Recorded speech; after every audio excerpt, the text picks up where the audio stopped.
మీరు చూస్తున్నది శ్రీశైలంలోని మల్లికా గుండం. ఈ గుండంలోని నీటి మధ్య భాగంలో మల్లికార్జున స్వామి యొక్క గర్భాలయ యొక్క శిఖర భాగం దర్శనమిస్తుంది. నేను ఈ వీడియో తీసింది రాత్రిపూట అండి.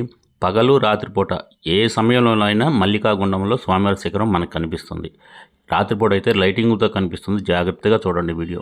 వచ్చిన భక్తులు ఈ దృశ్యాన్ని చాలా విచిత్రంగా చూడటమే కాక గంగలో స్వామివారి శిఖరం కనిపిస్తుంది కాబట్టి గంగా సమేత మల్లికార్జున స్వామిగా భావించి అందరూ నమస్కరించుకుంటారు. ఈ గుండంలో నీటిని అందరూ ప్రసాదంలా భావించి ఇంటికి తీసుకెళ్తారు. ఎందుకంటే ఈ నీటిలో ఔషధ గుణాలు ఉన్నాయని, ఎన్నో జబ్బులు నయం చేస్తాయని ఇక్కడ భక్తులు ప్రగాఢంగా నమ్ముతారు. ఏదైనా ప్రమాదాలు జరుగుతాయనే ఉద్దేశంతో దేవస్థానం వారు సన్న మెష్ ఈ గుండం చుట్టూ పెట్టారు.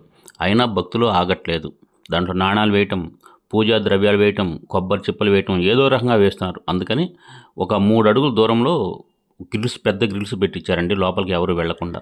ఈ ఆలయం కింద అంతర్వాహినిగా ప్రవహిస్తున్న సరస్వతి నది నీరు ఈ గుండంలో చేరుతూ ఏ టైంలో కూడా ఎక్కువ కాకుండా తక్కువ కాకుండా ఒకే మట్టంలో ఉంటుందండి. స్వామివారి తెప్పోత్సవాన్ని ఇంతకుముందు ఈ గుండంలోనే జరిపేవారు. ఇప్పుడు సరస్వతి పుష్కరిని కట్టించి అక్కడ జరుపుతారు. ఈ మల్లికా గుండంలోని నీటినే స్వామివారి అభిషేకానికి ఇప్పటికీ ఉపయోగిస్తున్నారు. ఓం నమ శివాయ, మీ ఓం కలిగి.